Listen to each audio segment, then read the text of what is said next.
happy to entertain a verbal question. If I think it does have bias, I will reinterpret it for the candidates to answer. Also, when you ask a question, if you would make it clear whether you want all the candidates to answer it, or if it's directed toward one or more specific individuals, that would be great. Mr. Harper. One of the festering problems that we've all been thinking about is our contract with Manchester as it's ongoing. And there's been talk of high school.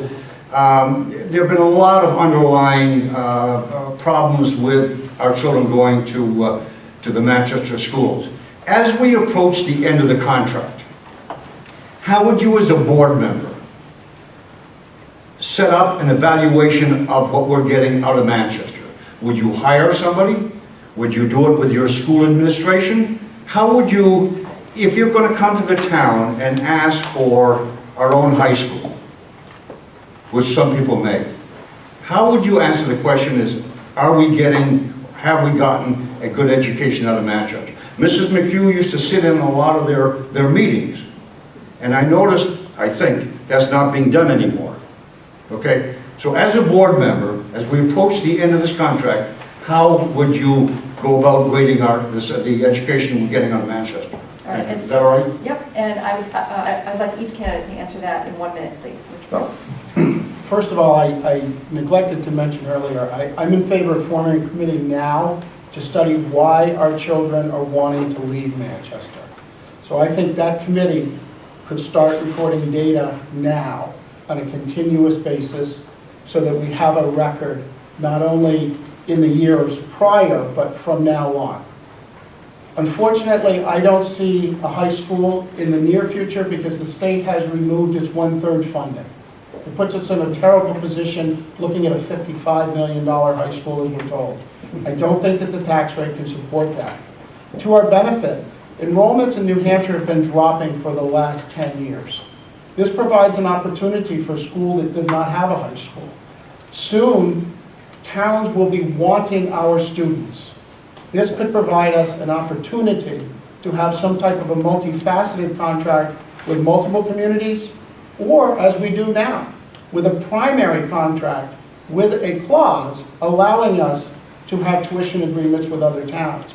As far as the evaluation, though, I think it would have to be that committee, and it would have to evolve from there. Thank you. Mr. Davis. I wouldn't want to hire someone or some consultant not from around here to study it.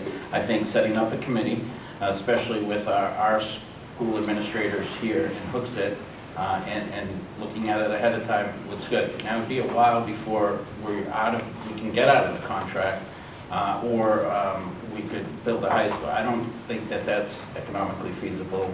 You know, I hope, but I don't think it'll be economically feasible to get a high school of our own. But we could study that. I think that Manchester, you have to look at what they're doing and are they following what they said they would do. A lot of times you get lip service, oh yeah, this is good and this is good, but you know, class sizes are down this year, or one board member said before, we're getting results because we told them sternly, you know, that we want some results, and we want you to do this and that, and yet they're not really getting results. So, you know, the class sizes are higher than they were, and there's a lot of other problems too. Thank you. Mr. Davis.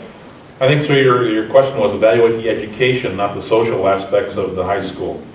I think that we have 3 schools here in town that are full of people that are capable of doing that evaluation. You know, the teachers that are in there every day understand how that process works.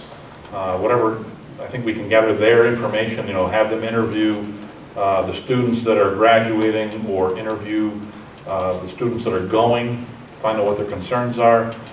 Look at some of the test scores, obviously keeping the pertinent information that can identify each individual student, keep that private, but take a look at that data and use the resources we have here in town. If we can't do the job with the resources we have in town, we have a very good baseline of what to ask next if we hire a consultant from outside this area to make that evaluation. Once we make that evaluation of whether or not we're getting a quality education from Manchester, we can make an educated decision whether or not we want to build a high school here. And I think Mr. Stop there. The cost may not You be, can finish your sentence. the cost may not be $55 million. I think Bo did it at a little less cost. However, the funding being gone, it becomes difficult for the voters. Ms. Regan. I would agree with Mr. Pearl and Mr. Dubus that I think that we've got enough talent in Hooksett to put together a committee that could really examine the situation and see where we're at and what our children are getting. My own personal view is that I don't see us having high school anytime soon.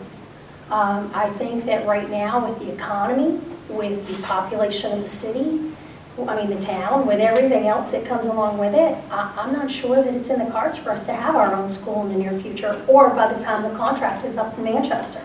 I think we need to pool those resources and look at what Mr. Pearl mentioned and some alternate plans. We have a main contract with a school system. Maybe it is Manchester. Who knows who it might be. But we look at some alternate contracts as well.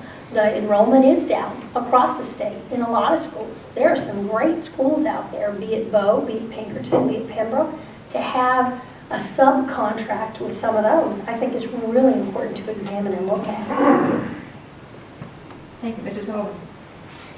Hooksett's actually been looking at high schools going back, I'm sorry, 1963 town report, which talked about changing Old Memorial into a high school, which was actually smaller than what Memorial is now. So the desire of individuals and parents and students to have their own high school has always, own high school in Hooksett, let me say. West and Central, I believe, are our high schools. What we need to do is, whether it was I suggested or someone, members of who are in the audience now who are school board members, question, well, let us ask the seniors who are graduating, what could Hooksett do better to prepare them? What were the pros and cons of the education that you received at Central? We have a study committee that is now in phase 4, a new study committee. We've had study committees for the last 4 years. We had forums, 4 forums that gauge what's going on. We've done a survey which gauges that. So we are trying to gauge that information. Thank you. Another question from the audience? Yes. Hi, excuse me. My name is Sandra Mack, and I just have a question about, I think Ms. Regan may have addressed part of it, but to all the members, recently Auburn, who's part of our SAU, is pulling out of the contract for Manchester because I guess at certain points you can opt out before the end of the contract. I'm just wondering, as a board member, what each of you would consider or think about Hooksett opting out of Manchester at whatever next point that might be, and looking at Pinkerton as a potential high school for the Hooksett students, similar to what Auburn did. Okay, I'm going to give each candidate 30 seconds to respond to that. Okay. Mr. Pearl. Auburn, logistically, Auburn is much closer to Pinkerton, so I think that makes sense for them. If there is a school that can accommodate the bulk of our students, I would certainly think that we should look at it, and we need to pre-plan before that opt-out period happens. Thank you. Mr. Dubus. Yeah, I think it's a great idea. I think you had to do it, we had to do it over a year ago for that to happen right now, and now it's going to be years before we can. But I think whether it's Pinkerton or somewhere else, I think it definitely has to be looked at as a possibility to send our students to the best place that we can and do what's best for our students. Definitely. Mr. Damon? If I'm not mistaken, I think one of the warrant articles was set up so that we can set a commission to study that particular issue to find out what we can do to back out of the contract at the next particular interval. So I think that once we get that set up and reviewed, we can make a decision whether or not we can and where we're going to go after that. There may not be room at the schools that are nearby. It's my understanding that the opt-out should have happened last year, and that at this point we are tied into this contract for the long haul here. And that's why my suggestion would be is that we look for subcontracts with other schools that might be able to help us with some special needs and opportunities for our children. when we renegotiate the contract. I believe there are a lot of things in that Manchester contract that need to be renegotiated, such as a voice on the school board for Manchester. So I just believe that right now we've got to deal with what we have on the table, unfortunately. Mr. Sullivan?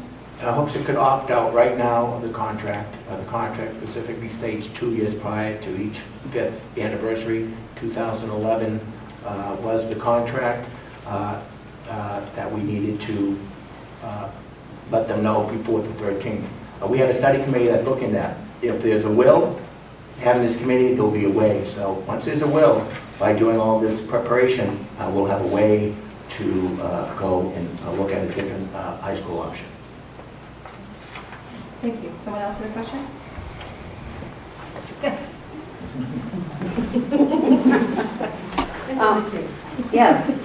Since there's been so much discussion about the high school contract, my question is, if you were told as school board members from the school district's attorney that the contract that's in place is ironclad with regard to the fact of all the students from Hooksett have to go to Manchester, what would you do as a school board member for the students that are here presently and the students that are going to go to the school of record, which is the Manchester schools? What would you do as school board members?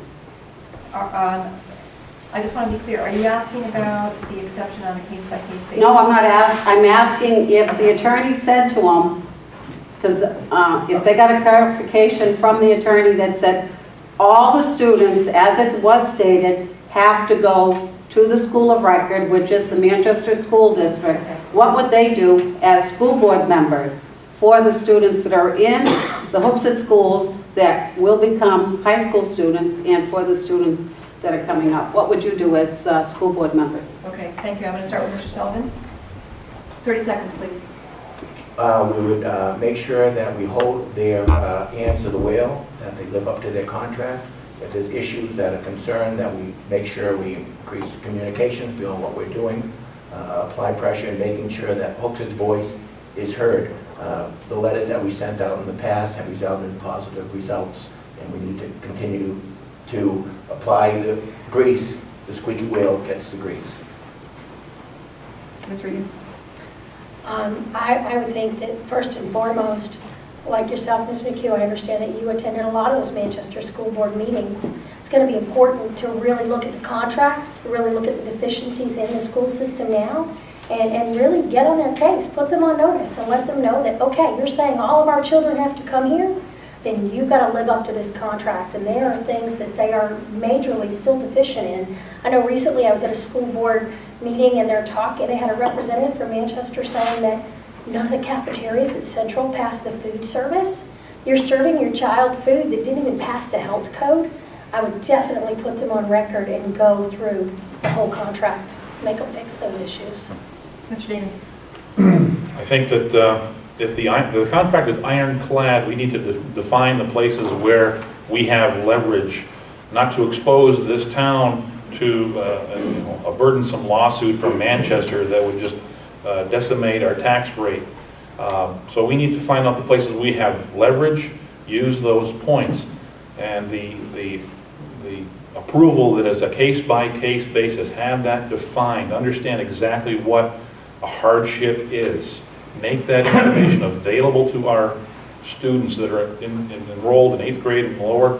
When they're ready, they have that information ready to go. They know how to present their case so that the school board can look at the hardship, it would be the only ironclad way out at this point. And we would be able to present to Manchester, say this person has a legal standing as a hardship, they can go somewhere else. Thank you. Mr. Dubus? Well, I think you have to go by the contract. If that's what the contract said, then that's what you do. And there are other ways that certain hardships or things that can happen with the New Hampshire administrative rules.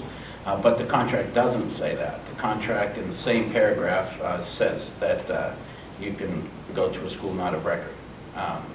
And so if an attorney said that reading the current contract, then I probably